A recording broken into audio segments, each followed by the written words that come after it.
investor days. My name is Alexander Krämer. I'm a biopharma equity analyst here at ABG. Today, I have the pleasure to host Björn Svanström, the CFO of Nanexa. Björn, welcome, and the stage is yours. Thank you very much. I'm the CFO of Nanexa AB, a biotech or drug development company based in Uppsala, Sweden.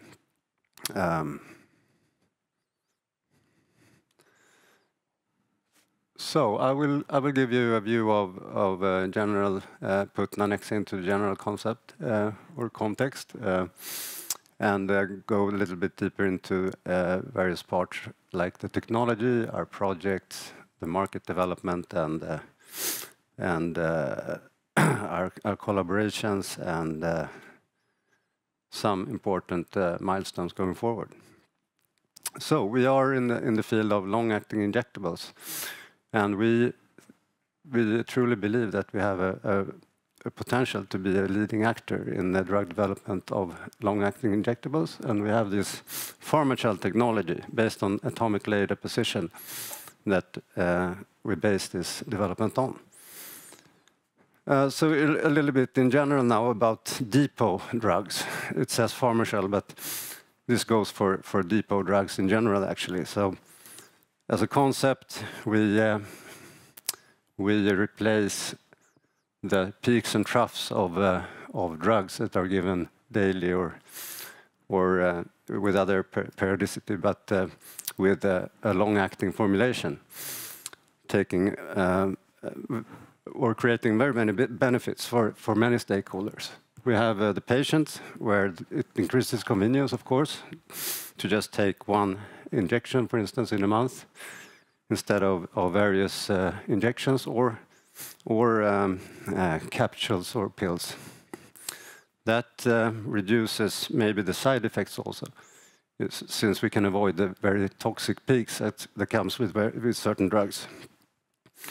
And for the healthcare system, this creates a lot of benefits as well. We have the greater adherence to treatment. If you get the shot once a month, you avoid missing the pills or so that you give yourself, or injections for that sake. And that, of course, makes it more efficient for the payers. We get fewer patients going to the hospitals for treatment, and also the drug itself becomes cheaper. And of course, the sustainability part, which is actually very important. For instance, in the diabetes field, where the production volumes are enormous, it creates a lot of waste and potentially also contaminations from the drugs. This is a little bit about the long-acting injectables part of the depot drugs. It grows both in terms of the technology as such, where we now show the projected license deals, volumes, and revenue from royalties in this field of long-acting injectables. And then we see also that the underlying market will grow quite substantially with an aging population. So the strategy now, we work with already existing drugs on the market. So they're actually tested in humans, and well, they're sold to humans, and they work. And this creates a lot of reduced risk and time to market, which this slide shows. We have, well, less than half the time to market, you can say, compared to a new drug substance, and a third of the risk or 3 times greater likelihood, I should say, to succeed, to reach the market. And this is a little bit about our business and revenue model. We work both with our own projects, where we take these already approved drugs and reformulate them. For instance, now we have the NEX-22 with liraglutide, the GLP-1 used for type 2 diabetes, and that one we develop ourselves, and then typically, we would license it after a phase 1, phase 1B to a partner. But there's, of course, if we have the resources, possibilities to drive the project all the way to the market. And then we have the partner projects side of the business where we take or we offer our technology to partners to test with their substances, and they can do the development themselves, and we sell technology licenses. Right now we're getting evaluation fees from a lot of big pharma companies to do this, and are in the process to sign our first real development or license deals with such companies. So just briefly about our technology then, what is PharmaShell and ALD, or I won't go deeper into the ALD, but it's based on atomic layer deposition. So we build, as we say, a nearly perfect coatings around the pharmaceutical particles. So in order to make this slow release, this very thin, atomic layer thin, it's nanometers, as you see, and this pictures, the photo there shows the very, very complete shell around the particle.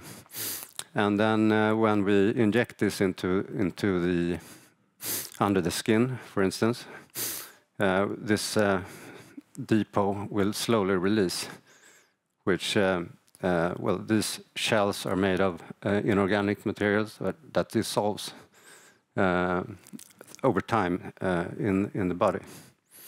So that's how we do this drug, or long-acting drug.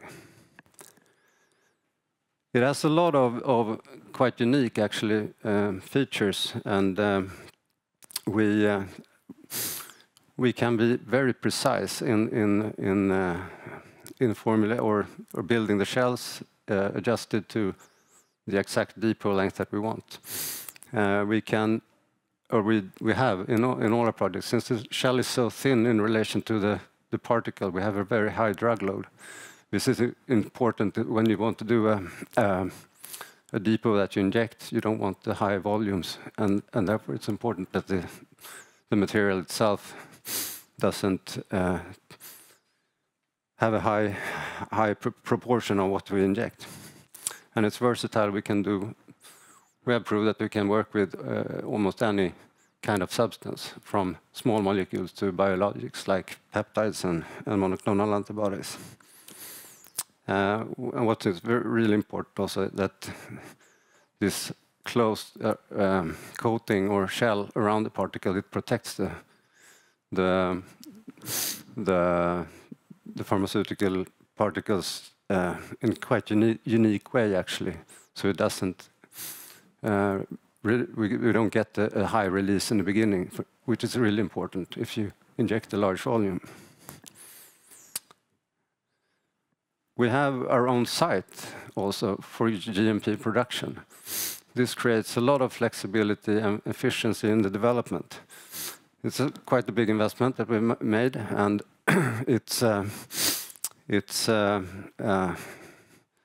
but it's an enabler, really, for our own projects to run them efficiently, but also it's very important in relation to the big pharma partners that we have, to show that we can actually move the projects into clinics. So we have the GMP certificate for producing clinical material.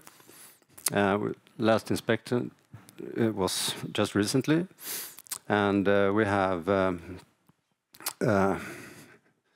also the possibility to do aseptic production, actually.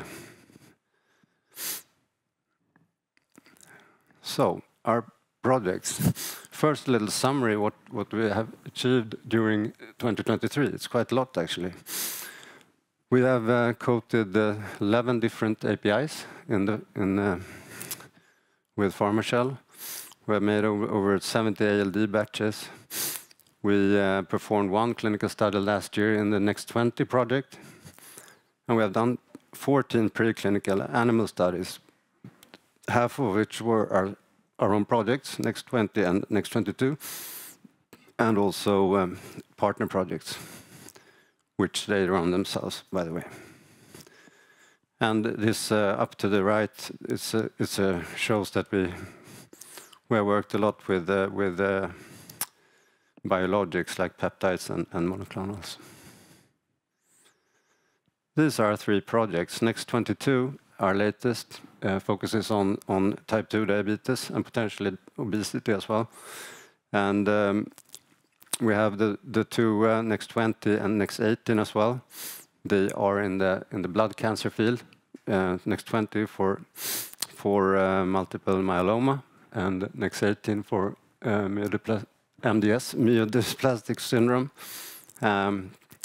They have all now been through all these phases of development, and Next 22 is just about to enter clinical phase 1.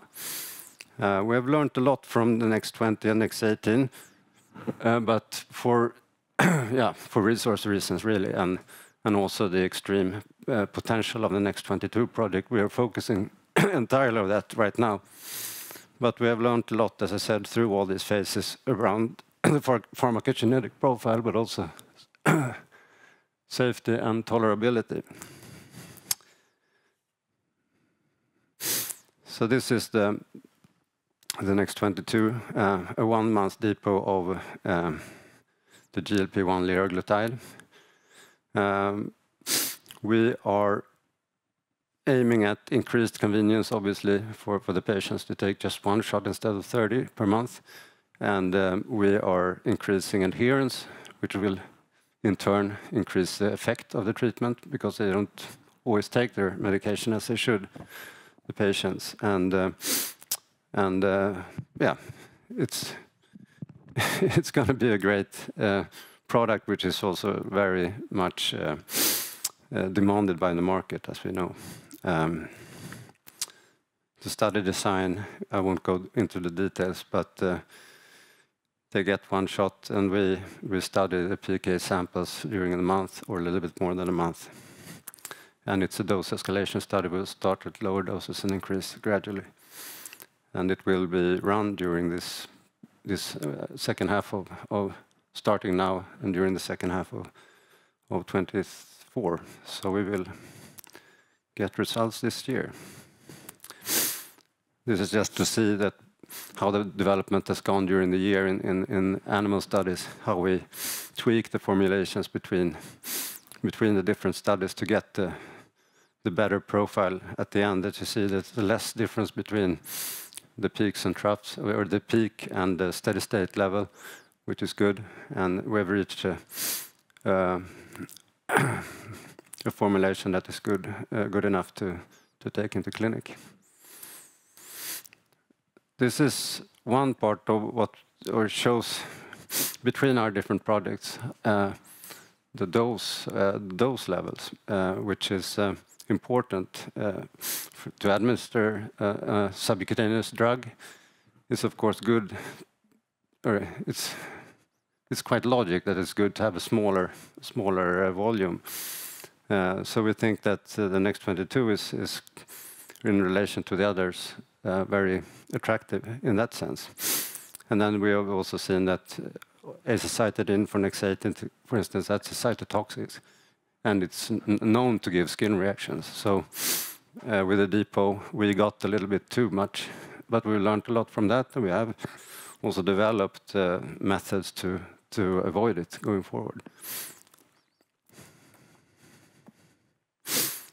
And this one it's very interesting to see then in the same perspective how other drugs in the same field, like semaglutide, Ozempic, or Trulicity from Eli Lilly, the volumes that they are even lower.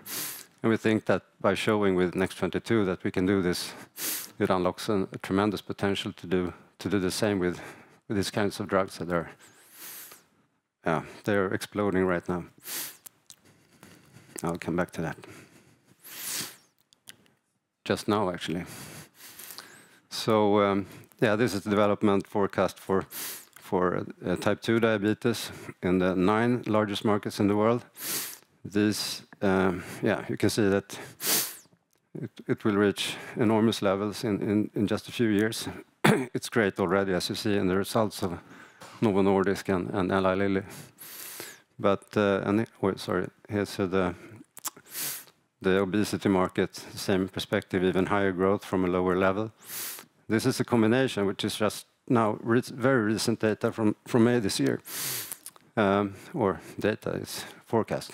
But anyway, it shows the combination in the seven major markets and all the different drugs, which is now dominated in 2023 and the next few years by the 4 substances from Eli Lilly and Novo Nordisk, but some others will come and take part of the market, but it's plenty for many. So we have, but we can see, comparing these numbers from the last 2 graphs, just a little more than a year ago, where those projections were made, this total market, for instance, in 29 has grown from 60 roughly, or 67 to over 80 or close to $90 billion. So the forecasts are increasing dramatically over time here. We have the partner project with Novo Nordisk, but also a few others, quite a few others actually, but they are developing in different pace, and we don't know where they will end, but we see that the interest is really more serious from the companies that we work with now than it was a few years ago. So Novo signed an agreement with us a couple of years, 1.5 years ago, it is now, December 22, and they have also signed an exclusivity for a certain drug substance class, and they invested also in the company, so they are now the largest owner. The project is it's a normal evaluation project. We get their substance, we code it with PharmaShell. We test it in vitro in the lab, do some tweaks and send it to them. They do some animal studies, preclinical studies, and it goes back and forth until we reach a formulation that works well enough in animals to take the next step into clinical phase. So that's what we're doing now. They've already run the first preclinical study, and a few more are coming. So we expect to have, we haven't communicated exactly how long their exclusivity is, but it is basically within this time frame. So we will, and it also includes an option for them to negotiate a license for a continuation. An overview of the different collaborations we have. We have all the types of substances. We have peptides, which is then like the liraglutide, our own, but we also have them with partners. We have worked quite a lot with monoclonal antibodies, which is extremely interesting field, creates a lot of interest among the partners. And we have a lot of small molecules tested as well. None of them have gone into GMP and clinical studies, but we hope they will soon. In terms of this business development, then we are talking with almost, I mean, maybe not all, but most of these guys, and we have ongoing projects and discussions with quite a few of them, which is very good, but they're also very big companies. And it may take some time, the processes in some cases. This is a flavor of what a Next 22 deal could be. This is done almost 2 years ago, but So I don't know if we think it's quite modest, but anyway, there's quite substantial values in this project, with an estimate of 5% market share for this product in the market, excluding tersopatide, as it says there. We see a total deal value of $300 million for this. It's not done by ourselves, by the way. It's done by Explico, a Danish research firm. But it shows that there are big values involved for us, and it's not that far away. We think that we can start serious discussions already after phase 1, actually, with this one. Yeah, this is just a...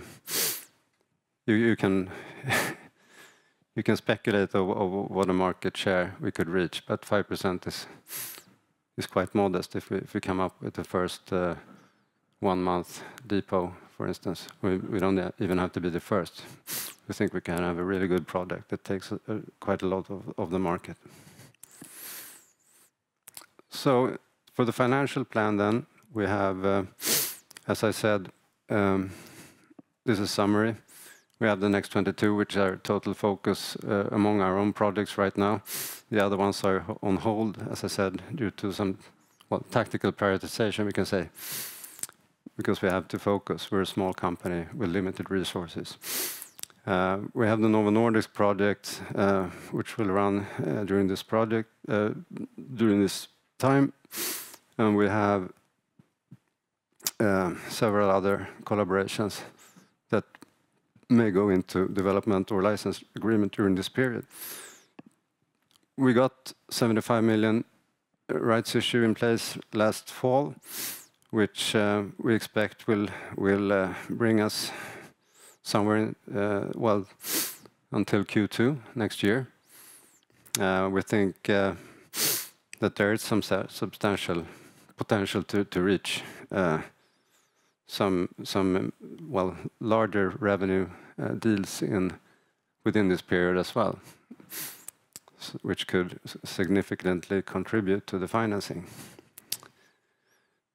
So the most significant milestones going forward would be, of course, the Next 22 project, the first clinical study, and the continuation of that. If we go into a phase 1b study during 2025, we have the Novo Nordisk evaluation, of course, and all the other ongoing feasibility studies with big pharma. And we also have, I mean, we have to prioritize, but there's big interest to do new evaluation projects, which we, by the way, get more and more revenue from. I mean, the interest has been growing, and the potential revenue from also the evaluation has gone up, as our revenue show. That's all I had to say now, so I leave over to questions. Okay. Thank you, Björn, for this very nice presentation.